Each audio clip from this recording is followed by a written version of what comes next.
love this thing so freaking much, a podcast about passion. My name is Sophie Katz, and today I am joined by Sarah Erin, the love poet. Welcome to the show, Sarah.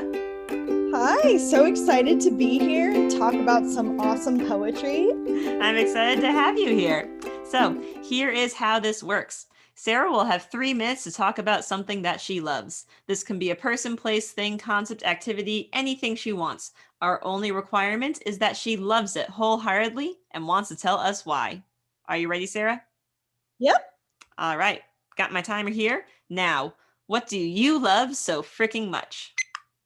So my biggest passion in the world and what I've kind of made my name doing over the last year is poetry, open mics, slams, everything under the poetry umbrella. And as you said earlier, my primary area of poetry is love as well. So I actually have my own open mic that started a week ago on the same general theme and wavelength of your podcast, actually, which is called Love the Mic. And the whole principle of that is for people of all different walks of life coming to my mic and spitting some cool poetry about what they love, whether it's romantic love or anything other than that, under the umbrella of just what your passions are. But mostly, I like to draw attention to and do other events and mics where we can kind of also just discuss and touch on the fact that there's not a lot of LGBTQ plus representation. It's definitely gotten better over the years, obviously, but one of the things that I always try to mention within my poems or draw attention to is the fact that I identify as a lesbian and I try to incorporate that in my love poetry because I feel like it's important for, closeted LGBTQ plus people, but just in general, even with people who don't identify with the LGBTQ plus community, to see that, yes, there are non-straight, non-gender conforming under the umbrella of queer people that write and want their work out there.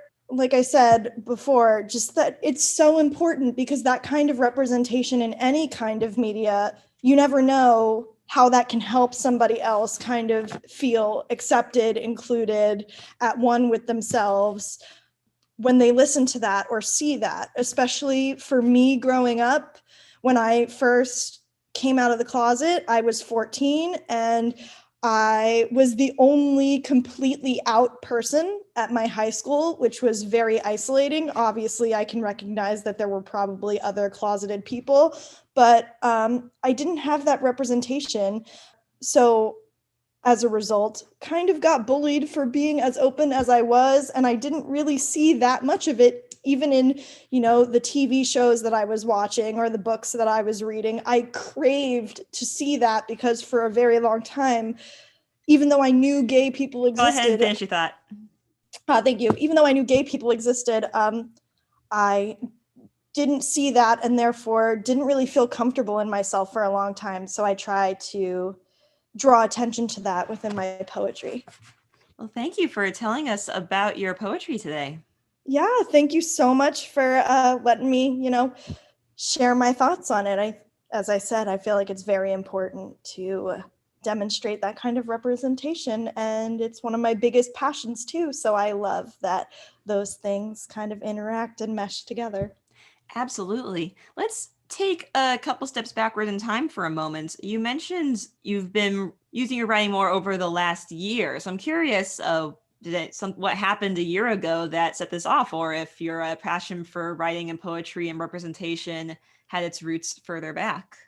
Yeah, so I started writing a long, long time ago. I think I started experimenting with different types of writing from the time that I was about maybe 10 years old up until now. Mm-hmm.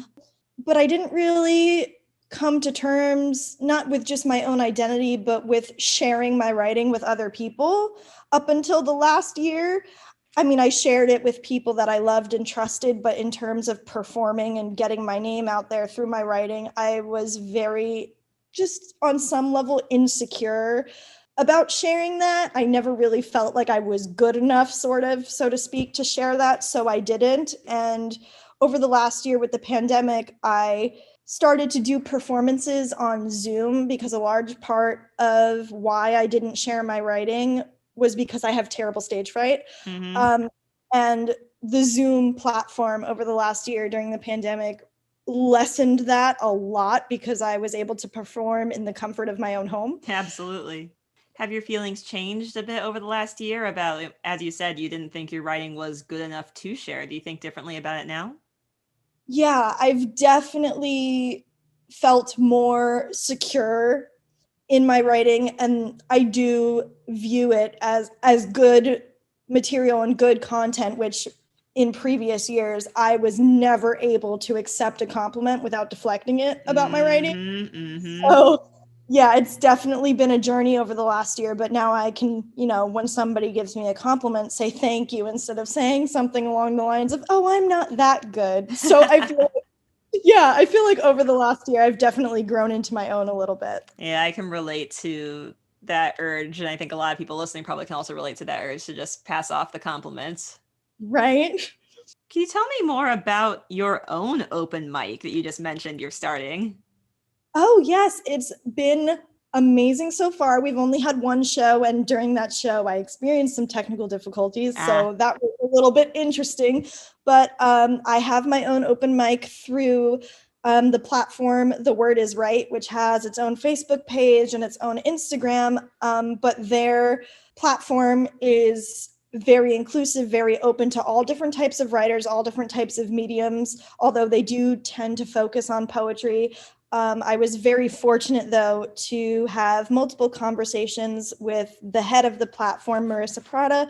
And during those conversations, she asked me to host my own show, which has been amazing getting it put together. And hopefully, I won't have technical difficulties the next time around going forward.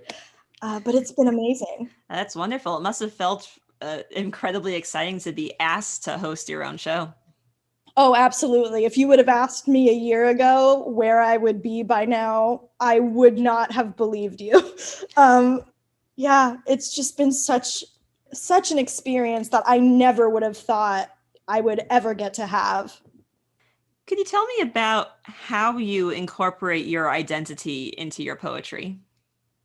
Well, my biggest thing, and I feel like, I mean, even just across the board, people might be able to relate, but especially for LGBTQ plus youth, most of my experiences with loving somebody and falling in love and being heartbroken has been because I have fallen victim to being madly in love with straight women.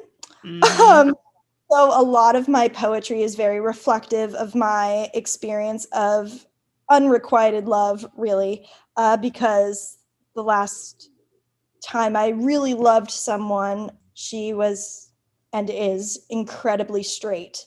So when I write my poems, it's just a way for me to process those feelings and get them out of my mind. So that way, I'm not completely bogged down and encapsulated by it all the time, which has been very helpful. Yeah, sometimes what you really need to do is just put it down on paper and then it's not bouncing around your head so much anymore. Exactly. And just by virtue of putting down on paper your real experience as a lesbian woman, then it is lesbian representation right there. Right. Yeah. I'm very happy that I've been able to do that and have gotten compliments and or comments about specifically that and the representation and the fact that people can relate. It's unfortunate that they can relate, but I'm glad that my writing is relatable to others for that reason. You mentioned before that LGBTQ plus representation is important both for people who belong to that community, but also for straight people to hear as well. Could you talk a little more about why? Yes. When I originally came out, I was very lucky enough to have a completely supportive family unit and just overall support system where I was loved and accepted. And not everybody is lucky enough to come out and have that experience, and I can recognize that. So I think sharing my poetry and my experience is not only helpful to people who identify as LGBTQ plus, but also for the straight people in their lives, because whether the person who is not straight in some way is out to their family members or support system yet, or they are, I feel like sometimes straight identifying people maybe just don't fully understand the experience, and because they've never had to really deal with coming out or being other than the norm or heteronormative in that sense. Mm-hmm. So I really do think that it's important for straight people to hear this as well, because it can kind of give them something to go off of when somebody in their life comes out.